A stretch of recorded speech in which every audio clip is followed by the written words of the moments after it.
Chargesheet কি? Hello viewers, আমি advocate Mahmudul নবী। এখন আপনাকে চার্জশিট সম্পর্কে গুরুত্বপূর্ণ 60টা প্রশ্নের উত্তর জানাবো। আর এই প্রশ্নগুলি হইল: 1 নাম্বার, চার্জশিট কি? 2 নাম্বার, এতে কি কি তথ্য থাকে? 3 নাম্বার, চার্জশিটে আসামির নাম কেন দেওয়া হয়?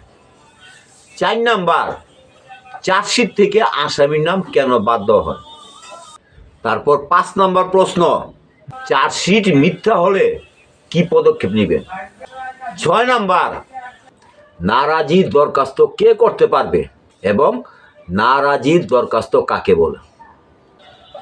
7 নাম্বার, চার্জশিট পাওয়ার পর আদালত কি পদক্ষেপ নেবেন? তাহলে আসুন ভিউয়ার্স, এই 60টা প্রশ্ন উত্তর এখন আমরা জেনে নিই। প্রথম প্রশ্ন, চার্জশিট কি?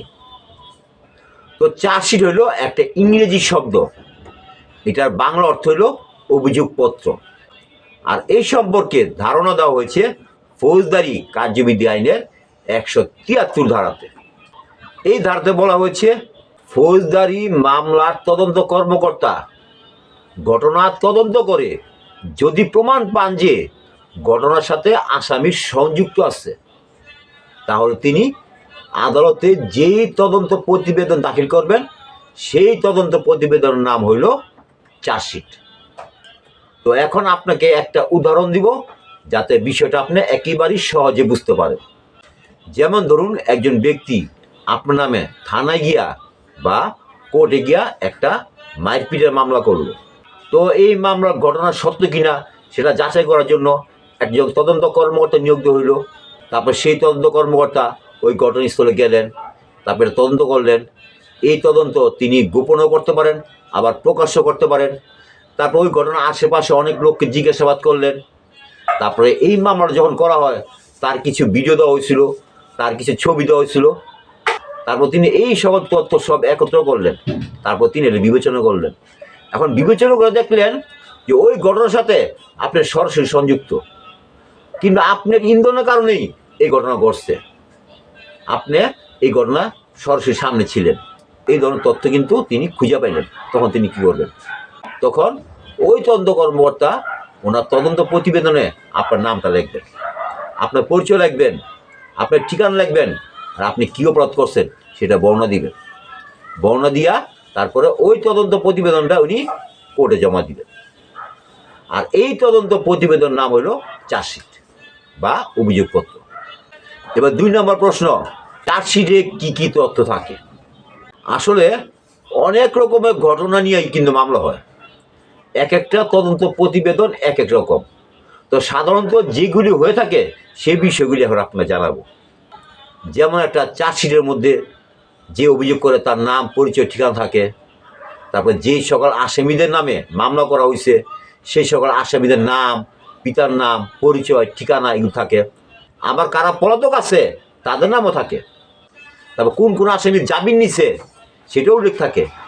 তারপরে এই ঘটনা যারা সাক্ষী দিবেন বা সাক্ষী দিছেন তাদের নাম, পিতার নাম, পরিচয় এগুলো থাকে। তারপরে কী অপরাধ করা হয়েছিল সেই অপরাধের বর্ণনা থাকে, সেই অপরাধের আইনটা থাকে, সেই অপরাধের ধারা থাকে। তারপরে এই ঘটনা কোন জায়গায় ঘটছে, কোন স্থানে ঘটছে সেইটা থাকে। তারপরে এই অপরাধে যদি কোনো আলামত উদ্ধার হয়ে থাকে সেই আলামতের বর্ণনা থাকবো। তারপর একটা সূচিপত্র থাকবো, তারপর একটা মানচিত্র থাকবো। আবার যা কখন দেখা গেছে এই ঘটনা যদি গুরুতর হয় সেই ক্ষেত্রে মেডিকেল সার্টিফিকেট, কেমিক্যাল রিপোর্ট, ময়নাতদন্ত রিপোর্ট, সুরুথাল রিপোর্ট এগুলো সব থাকবো। এর পাশাপাশি তদন্ত কর্মকর্তা কাদের জবানবন্দি নিলেন তাদের লিখিত জবানবন্দি থাকবো। আবার অনেক সময় দেখা গেছে আসামি যদি দোষ স্বীকার করে তখন কিন্তু সে দোষ স্বীকারোক্তিমূলক জবানবন্দি সেটাও কিন্তু এই তদন্ত প্রতিবেদন থাকে। তো ইত্যাদি ইত্যাদি বিষয় নিয়ে কিন্তু এই চার্জশিটটা গঠিত হইল। এবার 3 নম্বর প্রশ্ন, চার্জশিটে আসামির নাম কেন দেওয়া হয়? আর এই প্রশ্ন উত্তর হইল, ওই যে তদন্ত কর্মকর্তা উনি তো তদন্ত করতেছেন গোপনে বা প্রকাশ্যে, আর তার থেকে যেই সব রিপোর্ট তিনি পাইতেছেন সেইগুলো তিনি সব বিবেচনা করবেন। বিবেচনা করে যদি দেখে যে ঘটনার সাথে আর আপনার সংযুক্ত আছে, জড়িত আছেন, তখন তিনি কী করবেন? তখন তিনি চার্জশিটের মধ্যে আপনার নাম, পিতার নাম, ঠিকানা সব কিছু লেখা আপনার নামে অভিযোগ দেওয়া, সেই চার্জশিটটা কোর্টে জমা দিয়ে দিব। এবার 4 নম্বর প্রশ্ন, চার্জশিট থেকে আসামির নাম কেন বাদ দেওয়া হয়? আর এই প্রশ্ন উত্তর হলো, ওই যে তদন্ত কর্মকর্তা, উনি তদন্ত করতেছেন, ঘটনাস্থলে গেলেন, অনেক লোকের জন্মদিন নিলেন, ভিডিও দেখলেন, ছবি দেখলেন, এগুলি সব উনি বিবেচনা করলেন। বিবেচনা করে দেখলেন কি, আপনি তো এই ঘটনার সাথে জড়িত না, আপনার কোনো ধরনের সম্পর্ক নাই, আপনি ঘটনাস্থলে ছিলেন না, লোকজনও বলতেছে আপনি এই ঘটনায় ছিলেন না। তখন তিনি কী করবেন? তখন কিন্তু ওনার তদন্ত প্রতিবেদনে কিন্তু আপনার নামটা লিখবেন না। আপনার নাম না লিখেই উনি তদন্ত প্রতিবেদন কোর্টে জমা দিন। তারপর 5 নম্বর প্রশ্ন, চার্জশিট মিথ্যা হলে বাদী কি পদক্ষেপ নিতে পারবে?